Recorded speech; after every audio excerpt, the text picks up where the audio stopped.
aller rapidement. Donc, on va procéder aux allocutions officielles des syndicats et intersyndicales de cette manifestation à laquelle on vous accueille avec plaisir. On va faire un petit point, il va y avoir des prises de parole. Donc, je vais commencer pour le SNPHPU, le SNRPH derrière fera aussi sa déclaration. Et on conclura par les discours de nos intersyndicales, CMH et SNAM-HP. On excuse l'absence de Norbert Skurnik pour des raisons de santé, mais du coup, on a l'immense chance d'avoir Stéphane Bourset en guest surprise. Merci beaucoup. Et je vais commencer donc en vous remerciant, chers collègues, chers congressistes. C'est avec plaisir que j'ai l'honneur d'ouvrir ces allocutions officielles et de vous accueillir dans cette belle ville de Montpellier, qui est une ancienne cité où s'écrit depuis longtemps l'histoire de la médecine et de la pharmacie. Et donc j'espère que vous avez pu profiter depuis mardi ou mercredi. Il est banal de dire que dans le monde de la santé, les mondes hospitaliers en particulier, l'évolution est perpétuelle. Les évolutions sont souhaitées, sont encouragées, et comme vous pourrez le voir dans ce qui sera évoqué cet après-midi, pour améliorer la qualité des soins et la prise en charge des patients à l'aide de nouveaux outils comme l'intelligence artificielle, mais elle aussi subit et avec des contraintes de tous ordres, comme nous allons le détailler un peu plus loin. Mon propos portera sur plusieurs points de préoccupation du SNPHPU qui ont été identifiés comme majeurs. Nous parlerons donc du DES, donc du diplôme d'études supérieures, qui garantit notre aptitude et notre compétence dans l'exercice de notre profession, et ce, dans tous les établissements, qu'ils soient publics ou privés. Se rattachant immédiatement à cette nécessaire compétence, j'évoquerai les évolutions qui vont concerner nos équipes avec l'universitarisation de la formation des préparateurs en pharmacie hospitalière. Je dirai également quelques mots sur les situations difficiles, parfois conflictuelles, que certains de nos collègues nous remontent. Elles peuvent concerner des relations entre les pharmaciens et leur direction, mais aussi des difficultés au sein même de l'équipe, et ce, avec tout type de personnel. Je vous réalerterai sur l'importance de votre soutien dans le cadre des élections, comme celles qui ont eu lieu avant l'été, et pour lesquelles je suis sûr que nos amis représentants des intersyndicales vous feront un retour plus complet, mais aussi sur celles à venir qui désigneront nos représentants ordinaux. Je conclurai sur l'actuelle instabilité politique qui complique nos relations avec les instances décisionnelles, qu'elles soient ministérielles ou institutionnelles. Alors venons-en au premier point, et le diplôme d'études spécialisées, ou DES, qui maintenant, depuis plusieurs années, est un indispensable pour pouvoir exercer en tant que pharmacien dans nos pharmacies. C'est bien parce que notre métier demande une expertise certaine que la mise en place de ce diplôme, et surtout que l'obligation d'en être détenteur pour exercer dans les établissements disposant d'une PI s'impose. Après une période de transition qui s'achèvera en juin 2025, tout pharmacien désirant exercer au sein d'une pharmacie à usage intérieur d'un établissement de santé devra obligatoirement être titulaire de ce seul diplôme d'études spécialisées, hors dérogation accordée précédemment. Cette période a permis de régulariser des situations où certains pharmaciens non titulaires du DES ont pu, par une reconnaissance de leur expérience et de leur ancienneté, continuer à exercer en tant que pharmacien hospitalier. Cette période a été longue, 10 ans. Toutes les situations ont pu être exposées et régularisées quand cela a été possible. Le SNPHPU a toujours défendu, avec le soutien notamment de l'intersyndicale Alliance, la nécessité de cette formation et l'obligation de détenir ce diplôme pour pouvoir exercer en PUI. Nous continuerons ainsi et nous demandons que soit strictement respectée cette obligation pour la sécurisation de tous, professionnels de santé comme patients. Les nouvelles missions des pharmaciens hospitaliers et les développements de toutes les branches de la pharmacie hospitalière nécessitent des professionnels formés, compétents et garantissant un accès aux produits de santé le plus sécurisé possible. Le nombre de professionnels de santé, et notamment de pharmaciens hospitaliers, ne pourra être que croissant, vu les missions qui nous sont confiées. L'effort que nous demandons est de permettre la formation de plus d'internes en pharmacie hospitalière. Ça a déjà été le cas, mais il faudra le poursuivre.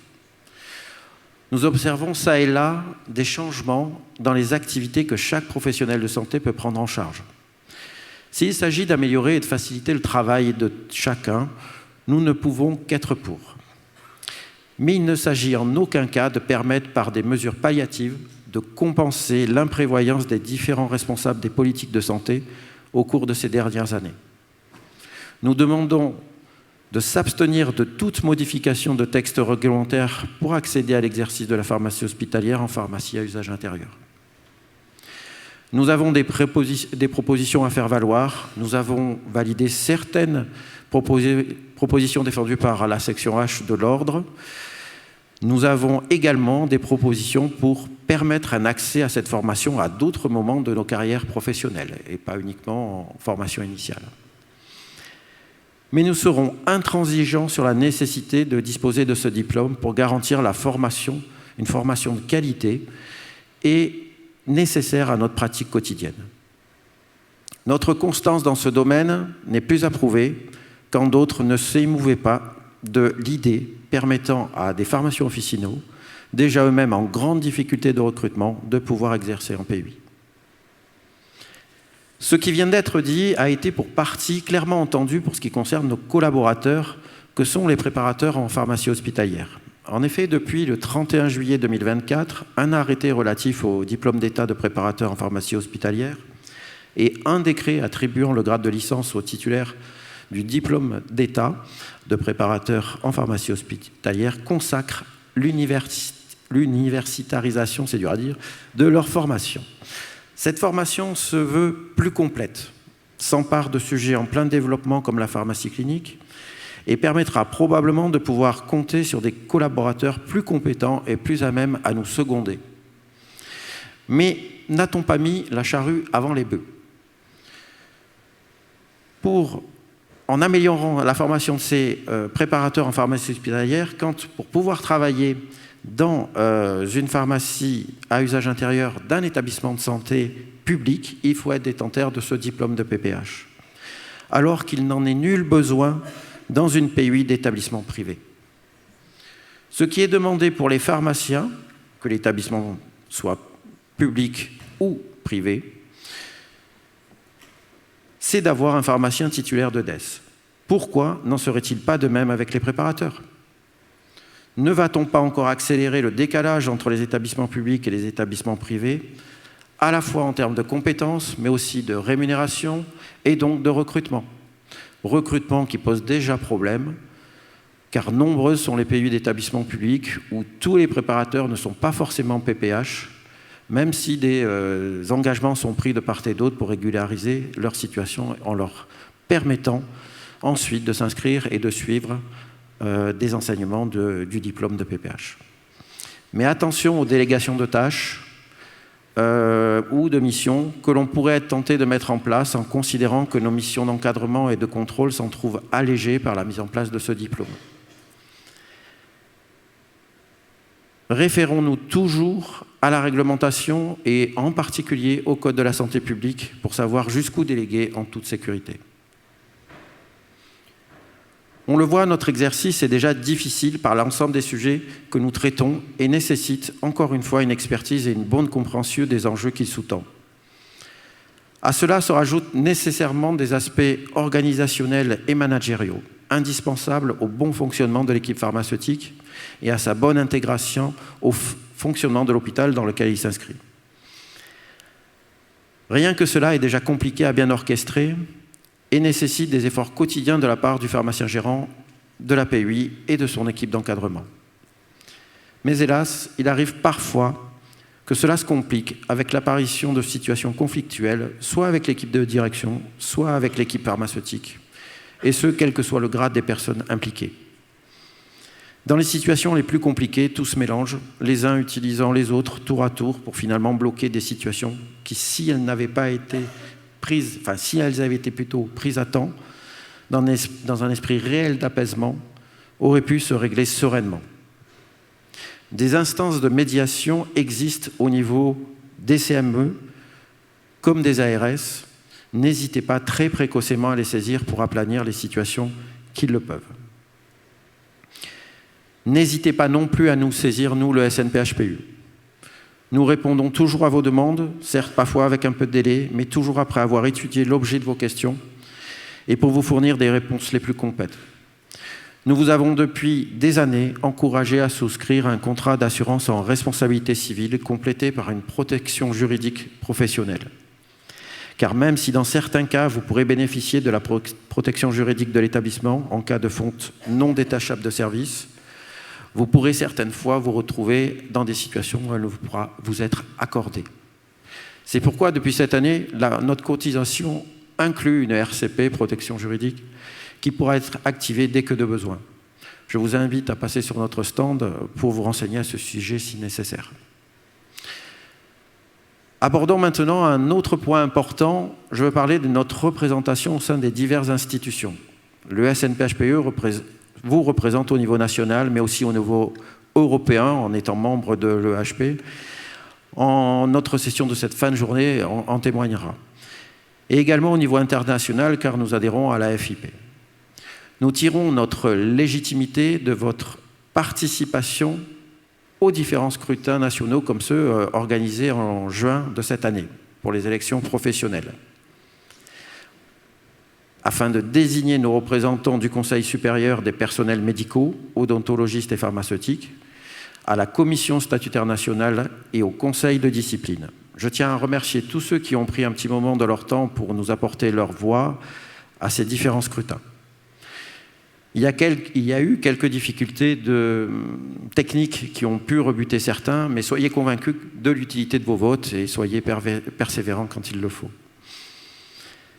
Les résultats sont globalement bons, même s'il apparaissent des problèmes de calcul du nombre de représentants, mais je laisserai nos amis de la CMH et du SNAM-HP nous détailler tout cela. D'autres élections se profilent pour l'année 2025. Il s'agit d'élections ordinales où certains quadrinômes de la section H vont être renouvelés. Là encore, votre soutien nous est indispensable.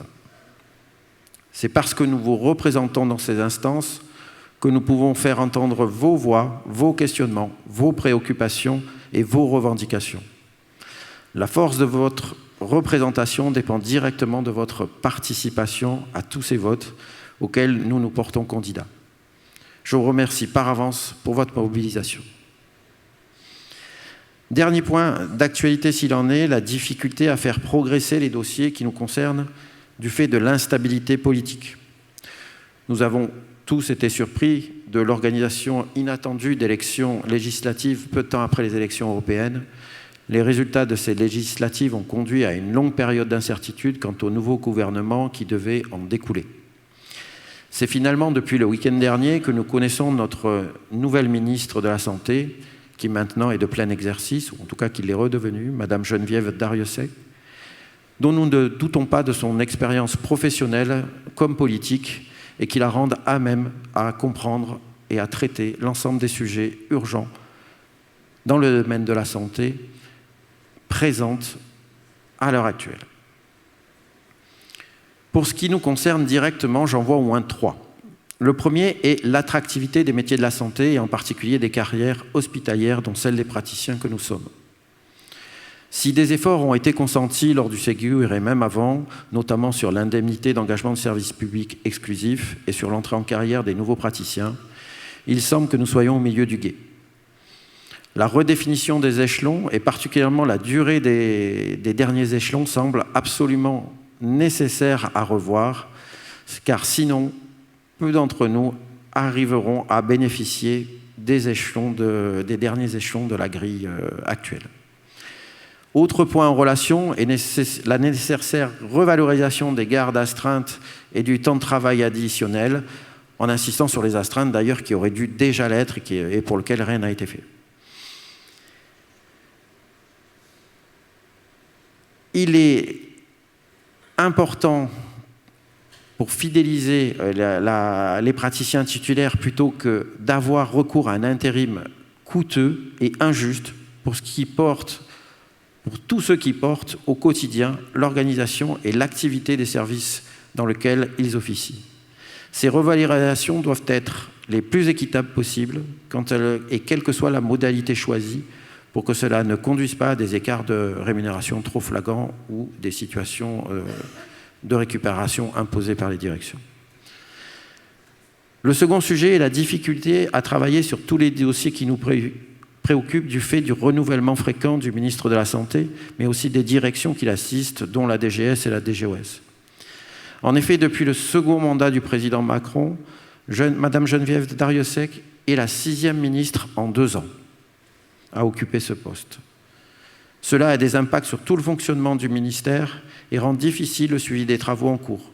Espérons que cela s'arrête un peu pour que tout le monde puisse enfin travailler de façon productive et au bénéfice de tous.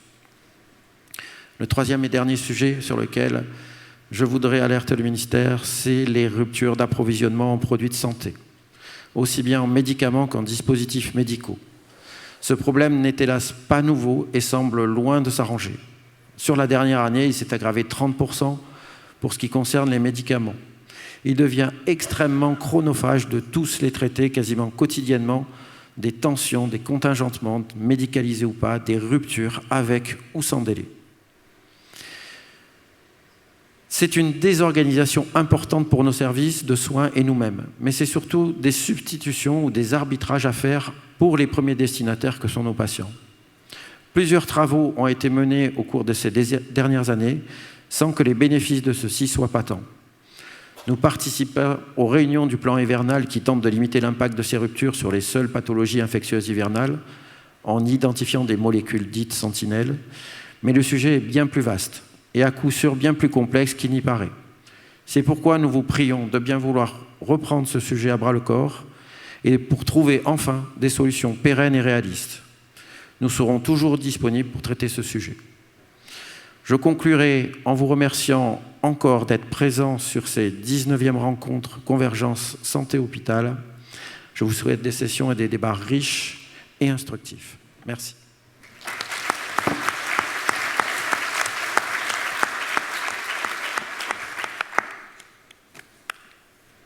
Je vais passer la parole à Patrice. Merci.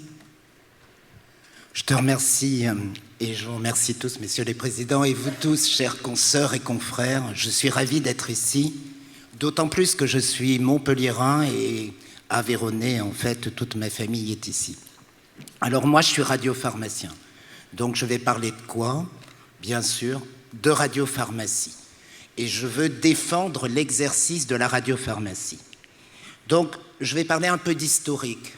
2021, 2022, on a eu des décrets, en fait, sur l'autorisation d'activités de médecine nucléaire. Avant, c'était des autorisations d'équipement qui se sont transformées en autorisations d'activité. Alors, cette activité, elle a été basée sur le risque, mais aussi, et c'était surprenant, sur la préparation du médicament radiopharmaceutique. Alors, pour vous dire, en fonction du risque, on a eu la mention A. La mention A, c'est tout ce qui est thérapie non cancéreuse et aussi tout ce qui est diagnostic. Diagnostic, c'est des préparations de médicaments radiopharmaceutiques en système clos. Après, deuxième niveau de risque, c'est la mention B. Là, c'est tout ce qui est thérapie, notamment maintenant la radiothérapie interne vectorisée, et tout ce qui est marquage cellulaire. Alors ça, c'est des marquages en système ouvert. Donc cette nouvelle autorisation repose sur une activité médicale et une activité de préparation. Et ces décrets, il y a un décret de fonctionnement, il s'applique à 2 structures. La première structure, c'est les établissements de santé, donc vous avez des radiopharmacies. La deuxième structure, c'est les centres libéraux de médecine nucléaire, où il n'y avait aucune présence pharmaceutique, et on parlait, leur laboratoire, ce n'était pas des radiopharmacies, pour eux, c'était des labos chauds, chauds pour radioactivité. J'ai jamais aimé ce terme, ce n'est pas scientifique du tout. en fonction de la graduation et de la structure, on aura une présence pharmaceutique ou un regard pharmaceutique. Mais je veux vous dire que je suis ravi, parce que depuis que je suis radiopharmacien, il y avait de nombreuses années où dans les centres libéraux de médecine nucléaire, c'était un vide, un abyssal pharmaceutique, il n'y avait aucune présence pharmaceutique. Et là, il y a une ouverture et on va avoir des radiopharmaciens. Alors, dans les établissements de santé, on a des radiopharmacies en mention A et en mention B. Là, on est obligé d'avoir des radiopharmaciens durant toutes les heures d'ouverture de la radiopharmacie. Et il faut une permanence radiopharmaceutique. Je dis ça, j'insiste, parce qu'il y a beaucoup d'hôpitaux qui se disent maintenant avec le type A, dans les établissements de santé, plus besoin de radiopharmaciens, une présence minime. Non, vous êtes obligés, on est obligé d'avoir une présence radiopharmaceutique. Je rappelle que c'est des médicaments injectables, stériles, radioactifs. C'est exactement comme en chimio, sauf qu'il y a de la radioactivité en plus. Dans les établissements de santé type B, pareil, obligation de PUI. On passe dans les centres libéraux. Dans les centres libéraux, quand on est type A, on ne peut avoir le concours d'un radiopharmacien. Alors ce concours d'un radiopharmacien, je ne rentrerai pas dans le détail, simplement ce radiopharmacien, il doit sécuriser le circuit de médicaments radiopharmaceutiques. Mais il n'y a pas de temps de présence qui est défini. Donc c'est difficile. Alors, pour ce concours de type A, on a le problème de la sécurisation des circuits sans présence et permanence radiopharmaceutique. Alors je vous dis à tous les jeunes et même tous les vieux de mon âge qui vont y aller, surtout, il faut tout bétonner. Il faut faire des contrats. Inscrivez dans vos contrats le temps de présence en fonction de vos missions. Et ne faites surtout pas, j'ai certains collègues actuellement qui sont radiopharmaciens sur 5 ou 6 centres en même temps, distants de 600 km. On n'est pas des physiciens. Les physiciens, eux, le font. Il y a des sociétés prestataires comme EspritMed, mais nous, on a une obligation d'exercice de la radiopharmacie, de la pharmacie. Et alors, ce que je veux dire, c'est qu'aussi, il y a ces centres libéraux qui vont arriver en B, des mentions B, donc ils vont être obligés d'avoir des PUI. Donc, ce qui serait bien, je pense j'aimerais qu'il y ait des PUI propres qui se développent dans les centres libéraux de médecine nucléaire. On peut conventionner, bien sûr, de PUI à PUI, mais vu le risque, tout ce qui est radiothérapie interne vectorisée, ce serait préférable ces PUI profs. Et je tiens à remercier, j'ai vu, il y avait Patrick Rambourg, Geneviève Fad, tout l'ordre qui nous aide, j'ai vu Claudine Garde, tout le CNP. On est sur ces dossiers à fond. Il faut aussi réactualiser notre arrêté de formation, en fait, au niveau de formation pour les radiopharmaciens, de qualification.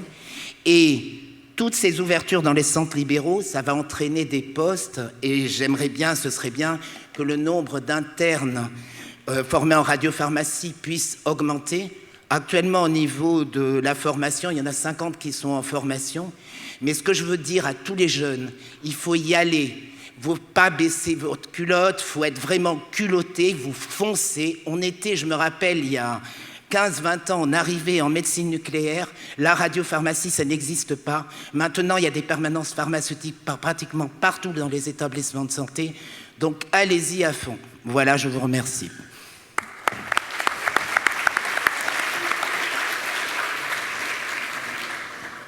Allô, allô? Tout va bien. Bon, bonjour à toutes et à tous. Je vais mettre mes lunettes, c'est quand même plus simple. Donc, comme vous le savez, je remplace en fait Norbert Skurnik, qui est le président de la coordination médicale hospitalière, qui malheureusement ne peut pas être avec nous aujourd'hui pour un problème de santé. Il a été opéré hier. Rien de grave, il est bien réveillé, mais son grand âge ne lui permet pas de prendre le TGV trop tôt le matin.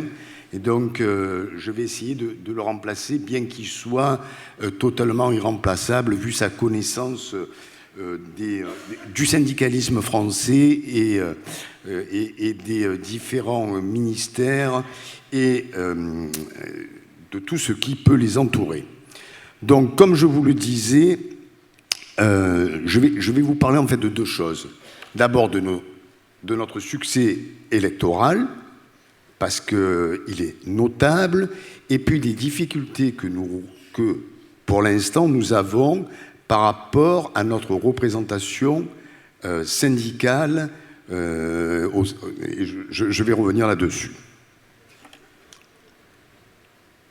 Alors, je vais évoquer des sigles. Je vais me permettre aussi de vous dire ce que représente chacun des sigles, parce qu'on peut s'y perdre, même quand on est syndicaliste, on s'y perd.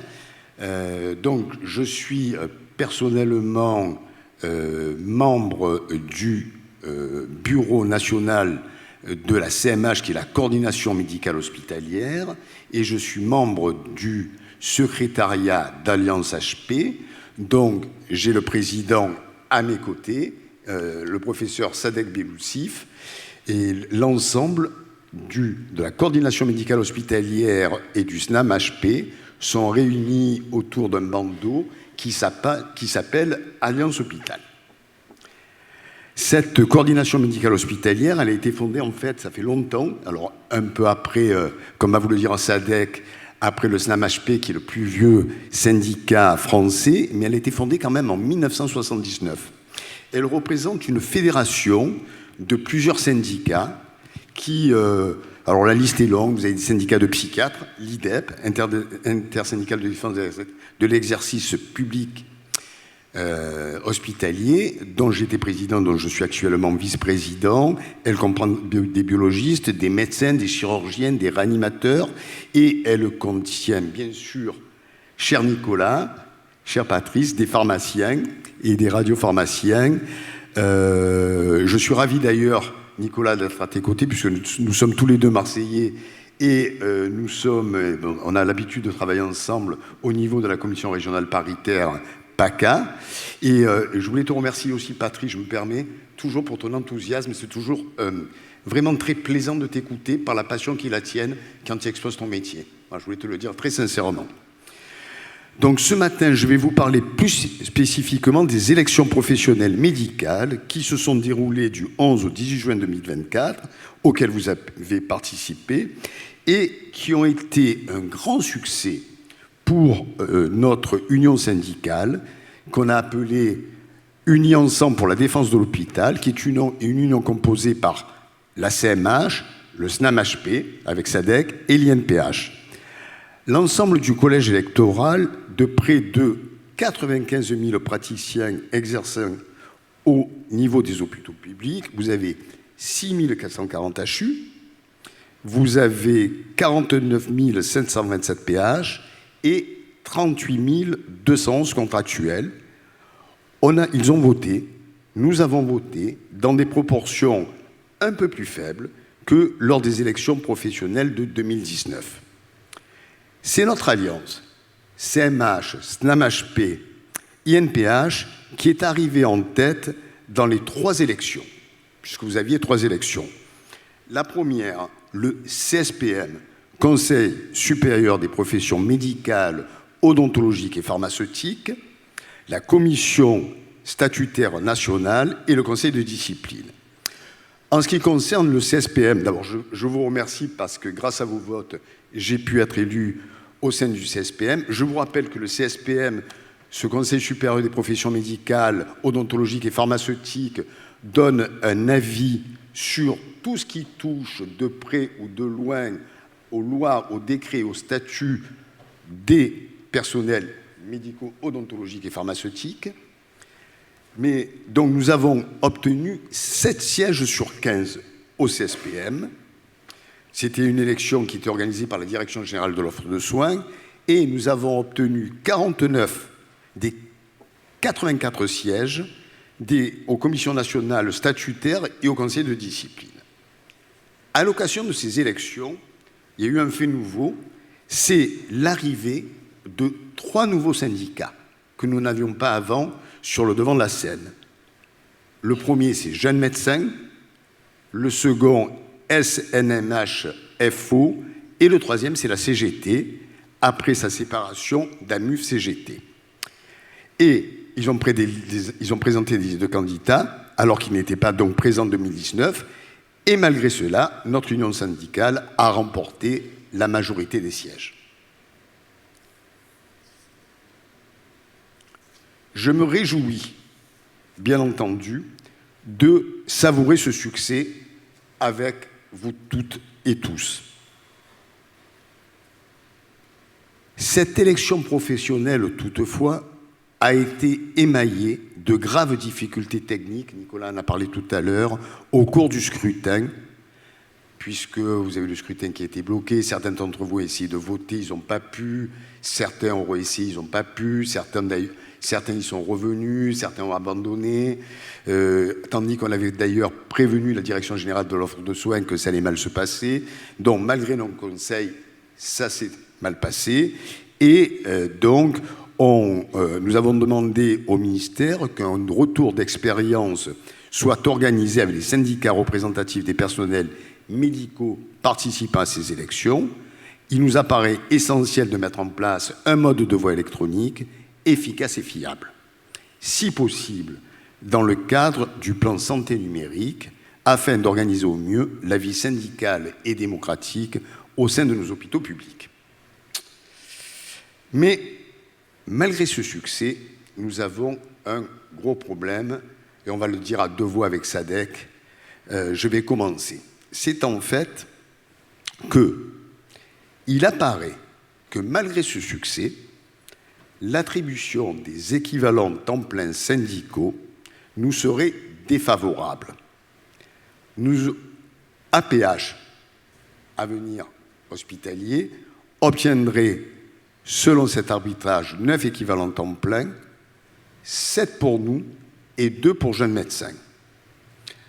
En fait, il s'agit d'un arbitrage résultant d'une interprétation du décret du 7 juillet 2021 qui stipule, excusez-moi pour ces aspects techniques, mais je suis obligé d'en parler parce que c'est excessivement important pour notre profession et pour la défense notamment de la pharmacie et de la radiopharmacie hospitalière. Donc je vous dis ce que stipule ce décret.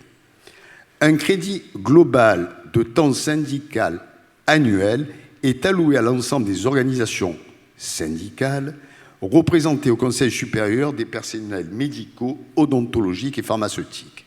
Son volume en équivalent temps plein est fixé à 18. Il est réparti entre les organisations syndicales représentées au Conseil supérieur proportionnellement au nombre de voix obtenues par chacune d'elles lors des élections à ce Conseil, avec répartition des restes à la plus forte moyenne. Le crédit du temps syndical ainsi attribué est utilisé librement pour les besoins de l'activité syndicale et de la représentation des personnels auprès de l'autorité administrative. Ça, c'est ce que stipule le décret de 2021, qui avait été un décret préparé en 2020. Je vais y revenir et c'est dès qu'il reviendra aussi. L'application littérale de ce décret aboutit en fait à un résultat inverse des résultats réels de ces élections qui se sont déroulées, et c'est ça qu'il faut toujours qu'on garde à l'esprit, en 3 collèges, HU, PH et contractuels. Le document de préparation entre les syndicats et la Direction générale de l'offre de soins et le syndicat de synthèse rédigé par les services ministériels qui a fait consensus en 2019 précisait 18 équivalents temps plein sur le plan national à répartir entre chaque organisation syndicale proportionnellement aux résultats obtenus. Toutefois, le décret du 7 juillet 2021 permet une interprétation judicieuse, c'est de respecter l'esprit et la logique d'un processus électoral. Il s'agit simplement de faire un comptage, non pas des voix globales, mais des voix par collège. Nous notons de plus que le courrier qui nous a été adressé, nous informant de l'arbitrage que je suis en train de vous développer, conteste ce mode de comptage qui avait été à l'origine de la répartition présente validée par nous tous, ce qui n'est pas exact. Notons aussi que que la DGOS, Direction Générale de l'Offre de Soins, précise que la méthode de répartition des équivalents temps plein par collège n'est pas prévue par les textes. Or, c'est incroyable de dire ça, la logique du texte et l'esprit de tout le dispositif du Conseil supérieur des professions médicales, odontologiques et pharmaceutiques sont basés sur des collèges, comme d'ailleurs la totalité des représentations médicales, locales, régionales, nationales, y compris les statutaires et le conseil de discipline. En conséquence, nous dénonçons plus que vivement l'absence de logique institutionnelle et un déni de démocratie. Noyer par exemple ainsi 5000 HU dans un ensemble de 3 collèges de près de 100 000 médecins démontre à l'évidence une manœuvre inadmissible. Appliquons. Cela donne par exemple qu'un médecin ayant 2 vacations par semaine a autant de poids qu'un professeur des universités ou qu'un PH titulaire en temps plein. Cela est inadmissible et donc nous ne l'acceptons pas. Il s'agit d'un comptage que nous considérons comme un comptage aveugle qui gomme toutes les spécificités et nie la richesse de la médecine hospitalière en surreprésentant jusqu'à la caricature certaines disciplines très nombreuses au détriment de toutes les autres, notamment vous les pharmaciens et nous les psychiatres, y compris les pédopsychiatres, c'est le moins qu'on puisse dire. C'est pour toutes ces raisons de forme et de fond que nous sommes intervenus auprès de l'ancien ministre de la Santé et que nous allons intervenir auprès de la nouvelle. Nous restons, et j'en parlais avec Norbert ce matin au téléphone encore, toutefois, nous restons optimistes parce que nous devons rester optimistes.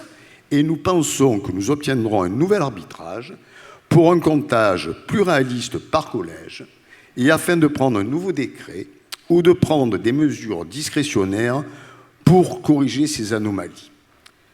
Je m'excuse d'avoir été un peu technique, mais c'est important qu'on puisse essayer de débattre de cette question. Je vous remercie de votre écoute que j'ai trouvée attentive. Je suis à nouveau, je vous redis à nouveau que je suis ravi d'être auprès de vous et je vais passer la parole à mon ami Sadek.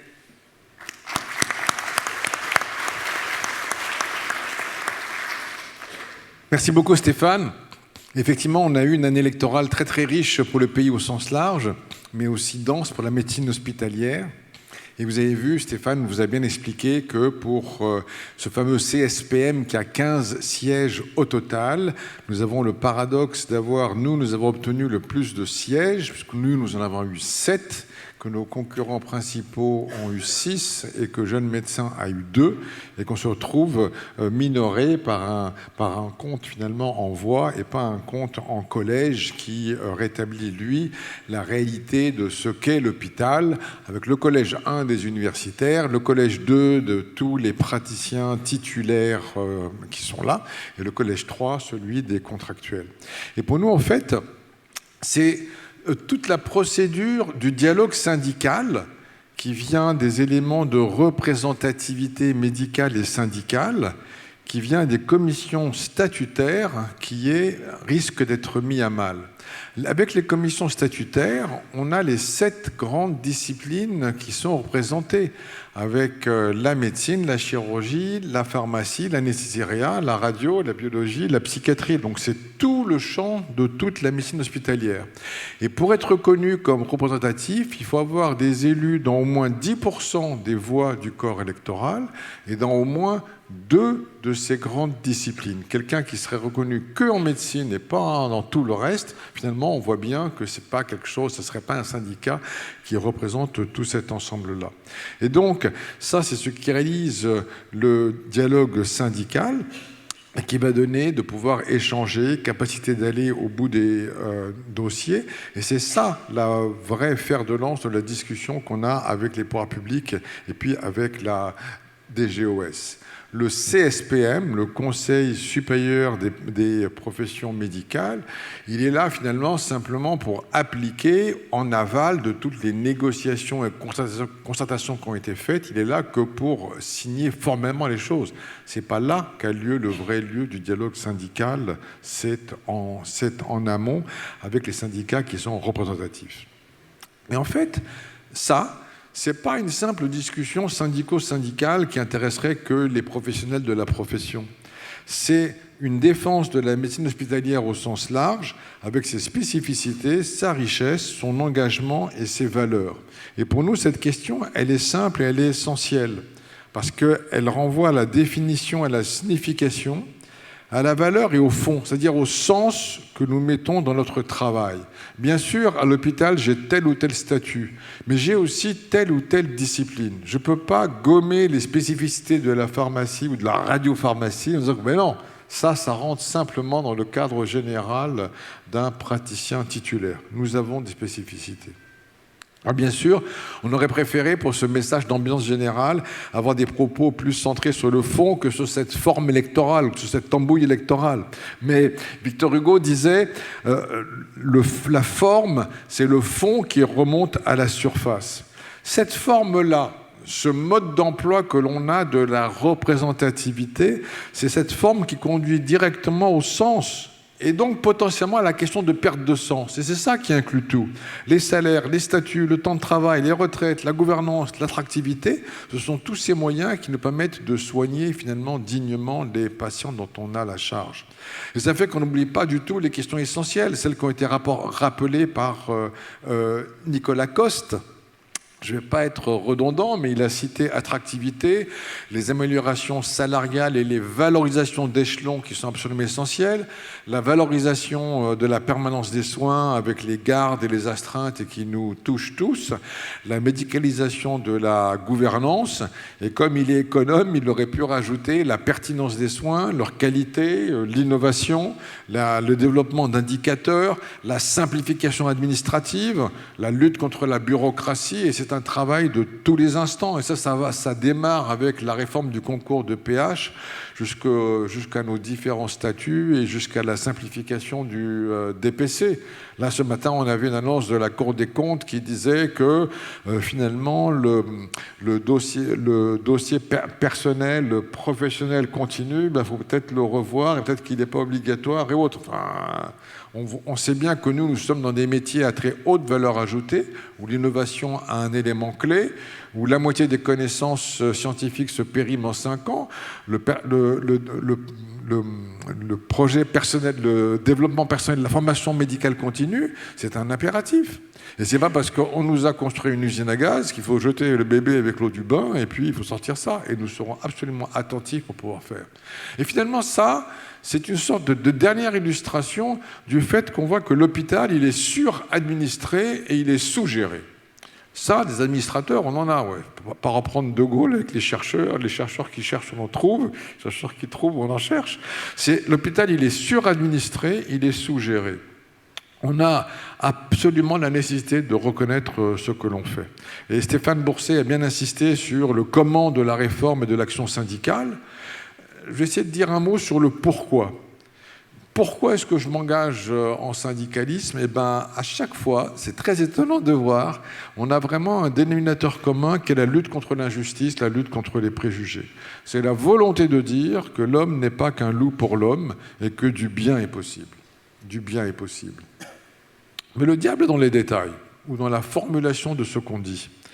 À Alliance Hôpital, notre fameuse union du SNAM-HP et de la CMH, avec aussi les syndicats admis comme les syndicats amis comme le SNPHPU, le SRH et d'autres, nous détestons l'hypocrisie. Peut-être même que l'hypocrisie, c'est pire que le mensonge. Vous savez, cette hypocrisie qui à l'hôpital veut ériger des protocoles des protocoles pas pour faire le bien, des protocoles pour faire bien. Des protocoles pour faire semblant. Je déteste ça. Je déteste cette logique manipulatoire qui, non contente de vous empêcher de faire votre métier, met en place des novlangues, des procédures, des tableurs Excel pour montrer que précisément, vous y prenez bien mal, mon bon monsieur. Écoutez les doctes spécialistes du dogme. Et si vous n'êtes pas content, circulez, il n'y a rien à voir, comme le disait justement le regretté Philippe Seguin. Il y a un petit livre, le traité du zen et de l'entretien des motocyclettes de Robert M. Pirsig, qui a profondément marqué ma vie. Ce livre, le traité du zen et de l'entretien des motocyclettes, on célèbre actuellement les 50 ans de sa publication et plus de 5 millions d'exemplaires vendus de par le monde. Je l'ai lu. Il y en aura plus ce soir. Il y en aura plus ce soir. Je l'ai lu pour la première fois à 17 ans, et puis à 25 ans, sans bien vraiment le comprendre. Et puis après, je l'ai lu à 40 ans, juste après mon entrée dans la vie professionnelle réelle. Et cet été, j'ai eu la nécessité de le relire. Le traité du zen et de l'entretien des motocyclettes. Ce n'est pas du tout une exégèse du bouddhisme ni un manuel technique, mais une tentative de mise en relation et en accord de deux visions du monde. La qualité classique et la qualité romantique. Et c'est là qu'intervient la motocyclette comme illustration de ces modes de pensée. Pour l'auteur, il y a une manière technique pure d'envisager le monde. Quelle merveille de voir dans le schéma électrique que le condensateur est placé juste avant la capacitance dans le circuit électrique. Ça, c'est le classicien. Ou au contraire, il y a une manière romantique de voir le monde. Le merveilleux entrecroisement des fils jaune, bleu, rouge, vert du diagramme électrique fait penser à un tableau de Mondrian. Je me promène en montagne et je peux être saisi par la beauté romantique des sommets qui montent vers le ciel, ou au contraire, je peux apprécier que si je sais que le nom de chaque pic, de chaque sommet, des relations les uns avec les autres, ça c'est le Mont Blanc, les Drues, le Mont Perdu et autres. En fait, la thèse de ce livre, le traité du zen et de l'entretien des motocyclettes, la thèse c'est de dire que toute la problématique du rationnel et de l'affectif, de l'objet et du sujet, du classique et du romantique, ne peut être appréhendée de manière binaire. Elle doit faire intervenir la notion métaphysique de qualité, avec un grand Q, avec une majuscule. La qualité, c'est une unité qui procède de l'un et de l'autre, du classique et du romantique. La qualité, la sérénité, c'est ce qui fait sens et c'est ce qui donne du sens. Parce que la qualité, c'est l'essence du sujet et de l'objet. C'est ce pourquoi on travaille. Je vous en lis 5 lignes. Le dépassement personnel du conflit avec la technologie ne se produit pas seulement dans la pratique de la motocyclette. Il peut se situer avec des activités aussi simples que l'affûtage d'un couteau de cuisine, la confection d'une robe ou le rempaillage d'une chaise. Les problèmes sous-jacents sont les mêmes. Dans chaque cas, il y a une solution élégante et une solution vulgaire. Pour arriver à la qualité, il faut à la fois sentir ce qui est beau et comprendre par quelle méthode on peut parvenir à faire de la belle ouvrage. Il faut combiner l'intelligence classique et l'intelligence romantique de la qualité. C'est ma tentative de réponse à la question d'aujourd'hui du pourquoi de notre action, de pourquoi je suis syndicaliste. Parce que ce n'est pas sortir d'une vision purement technique des choses, c'est l'absorber aussi, sans oublier l'humain qui nous relie. Reconnaître que la réalisation du sens en médecine est essentielle. Car nous sommes la plus technique des sciences humaines et la plus humaine des sciences techniques. On est des travailleurs du soin, du care. Nous travaillons à l'accord entre le cure et le care, entre le soigner et le prendre soin. C'est notre fierté, c'est notre honneur, c'est notre chevalerie. Et d'autant plus, au sein d'un travail syndical, nous avons l'honneur de travailler également au service de nos collèges. Tout se mélange en un langoureux vertige, même si ce n'est pas une valse nostalgique. Et ce syndicalisme, c'est ça. On veut aller pour la promotion du bien, faire le bien, pas faire bien pour faire semblant, comme le font nos tristes administratifs dogmatiques. Donc merci donc aux organisateurs du congrès de nous permettre d'exposer la voix d'un syndicalisme métapolitique, d'un syndicalisme autrement, unis ensemble pour la défense de l'hôpital public, notre alliance hospitalière devant faire pression sur le gouvernement et les administrations pour prendre soin de nous, les soignants, afin que nous puissions prendre soin des soignés, quelle que soit leur fragilité, leurs craintes et leurs espoirs. Je vous remercie de votre attention. Merci Sadek, et merci pour deux choses, pour cette tirade parfaite, et pour finalement nous faire bénéficier d'une seconde conférence de prestige qui j'espère vous aura marqué et qui vous invitera peut-être à nous rejoindre activement dans le syndicalisme. Oui, c'est que Sadek est incorrigible. D'abord, il est trop intelligent. D'ailleurs, c'est pour ça qu'on est allié à lui. Et bravo, Sadek. Et puis, en fait, il aurait pu être... Sadek, c'est un psychiatre, psychanalyste au refoulé, finalement. Tu es un littéraire au refoulé. Tu vois? Mais c'est vrai, mais c'est un compliment. C'est du compliment, je prends. Tu vois, Norbert t'aurait engueulé, bien sûr, parce qu'il t'aurait dit, mais fais-nous du syndicalisme. Mais tu nous as fait du syndicalisme littéraire, romantique, et nous, je t'en remercie. Vraiment bravo. Je vais essayer de... On n'en parlera pas à Norbert, hein, je le dirai différemment. Hein. Est-ce qu'il y a une ou deux questions sur ce qui vient d'être dit qui souhaitent des éclaircissements?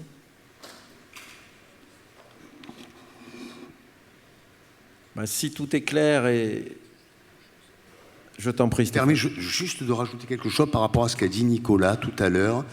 C'est que quand vous rencontrez des difficultés dans vos hôpitaux, il y a trois choses. Vous avez, bien sûr, il y a quatre choses. Vous avez normalement la présidence de la communauté médicale d'établissement, qui doit tiers-ciser. La seconde, demandée et très fortement par la DGOS, c'est de mettre en place, au sein de votre centre hospitalier, une instance de conciliation. Normalement, elle doit être mise en place. La troisième chose, c'est que vous pouvez interpeller la commission régionale paritaire de votre région, où avec Nicolas, par exemple, pour PACA, nous siégeons. Et la quatrième chose, c'est que vous pouvez saisir la médiation régionale, voire la médiation nationale, dont la présidente est Danielle Toupillet, parce que à ce moment-là, si vous voulez, c'est par étapes, mais c'est le dernier étage, c'est la médiation régionale. Moi, je suis d'abord, je suis médiateur régional, pour tout vous dire, en Auvergne-Rhône-Alpes, qui n'est pas ma région d'origine, puisque je ne pouvais pas l'être, vu que je suis en commission régionale paritaire en PACA. Mais c'est une instance qui est de la commission, la commission de médiation régionale est de plus en plus interpellée au niveau national, parce que malheureusement, nos collègues rencontrent de plus en plus de difficultés. Donc je suis intervenu à plusieurs reprises en tant que médiateur régional, dans une région qui n'est pas la mienne. Et puis je peux vous dire que ça fonctionne. Voilà, et vous pouvez l'interpeller directement. Et je laisse Nicolas... Je complète. Alors n'hésitez pas, effectivement, je vous l'ai déjà dit dans mon discours, de te saisir le plus précocement possible ces instances. Tout ce qui peut être réglé au démarrage de ces conflits, qui peuvent être au départ relativement minimes, mais qui, par effet boule de neige, s'agrègent avec d'autres rancœurs, d'autres difficultés, vont prendre corps et vont être difficiles à démêler. Soyez donc le plus précoce possible, aussi parce que si d'aventure il y avait une judiciarisation de votre affaire, tous ces recours ne sont plus saisissables. Et c'est en ça que c'est important. Ne croyez pas que les choses vont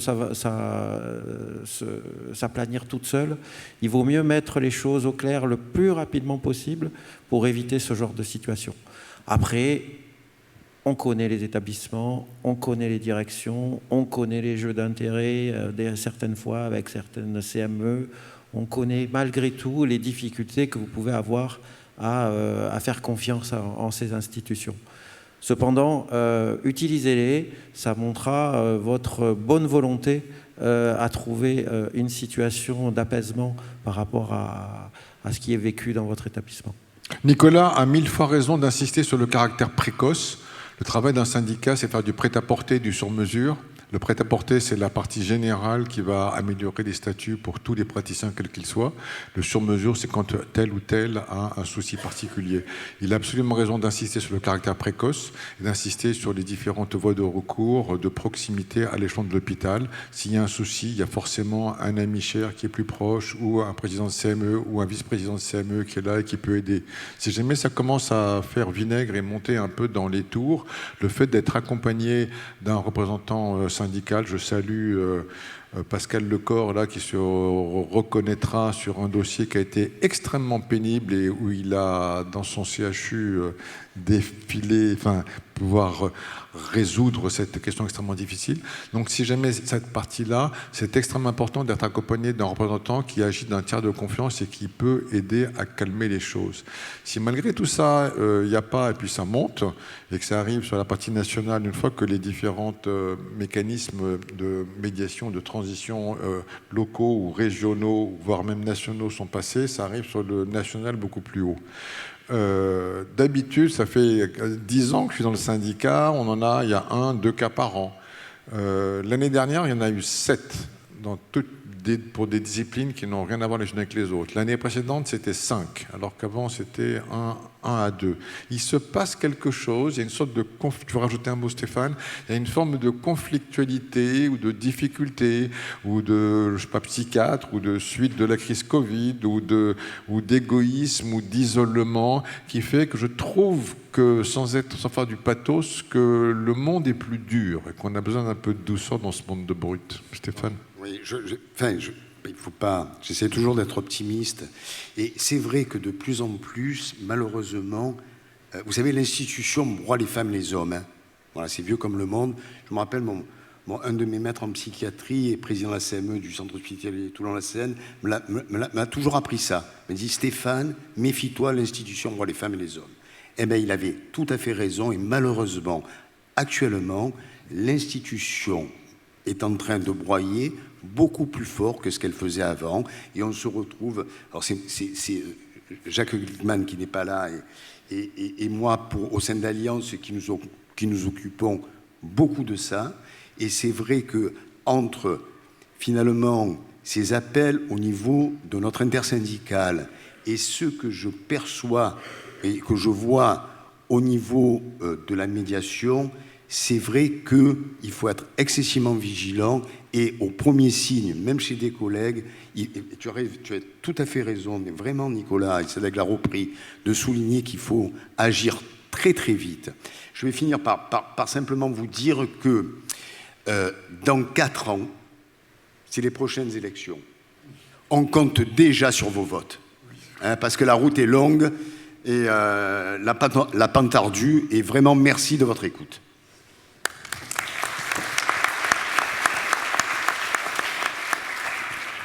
Merci. Je vous invite à passer donc de l'autre côté au niveau de l'exposition et on se retrouve en début d'après-midi pour donc la grande session sur les outils d'intelligence artificielle en... Ah, pardon, j'ai monsieur le comité président. Ah, pardon, excusez-moi. Oui, j'avais pas le programme en tête, mais effectivement, il y a donc un symposium qui suit, en l'occurrence, je crois,